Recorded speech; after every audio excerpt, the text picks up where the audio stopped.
Coach, just some general thoughts on how you guys performed tonight against Southern Utah. Really proud of our guys' performance. I mean, it was a tough stretch for us. I mean, coming back from Idaho State, even while we were in Pocatello, a couple of guys kind of came down with the stomach bug, and then since we got back on Tuesday, JD, Jalen, Cole Bergen, who couldn't even play tonight, who's at home, and we told Cole we would try to win one for him, and then myself, which at the end of the day, maybe me being away from practice yesterday might have helped the cause, but to have those guys out, but to show the maturity that on a quick turnaround, knowing that we can send film to JD, Jalen, and those guys, and for them to understand what we're trying to do. I mean, just shows the maturity of our team, and felt like we did a really good job of coming out, knowing that Southern Utah had been playing really well, playing at a high level, won 4 games in a row, and for our guys to understand really what they were trying to do offensively and kind of take some of their main guys, making things a little bit more difficult for them. I thought we did a really good job in the first half of making things tough, and then over the course of the game, a guy like Brandon Better, you're at the mercy of him just making tough shots. I mean, that's what he does, and he did make some tough shots that kind of kept him in the game.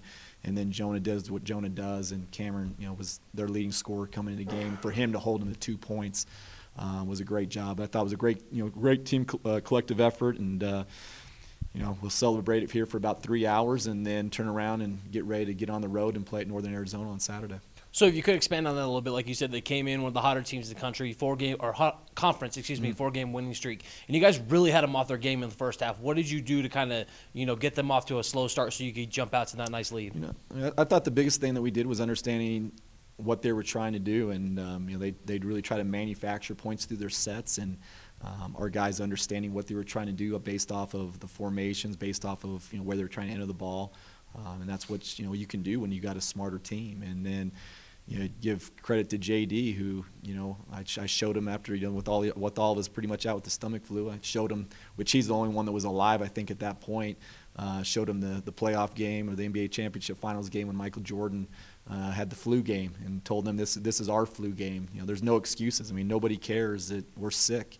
And JD took that to heart, and who knows if he doesn't get in that foul trouble. I'm not sure that school record for school scoring record that Dre holds might have been in serious trouble, but he did a really good job of getting to his spots and understanding how we wanted to kind of attack them on the defensive end, and put us on his back and carried us there on the offensive end, especially in the first half. So, again, if you could just expand on that, was my next question. JD, career-high night, passes 2,000 points in career points. What was he able to do against them to be able to be so successful?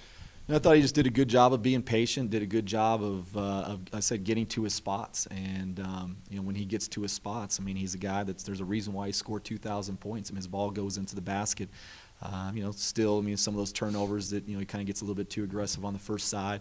But you got to live with a few of those. But I thought he just did a really good job of setting the tone and then finishing the game. And that's what a guy that's a Player of the Year type candidate on a team that's competing for a Big Sky championship, you have to have a guy that can finish a game, and that's what he did when we got him back in there at the 4-minute mark. Was made some big plays to kind of stretch the lead out and allowed us to kind of ride that thing in.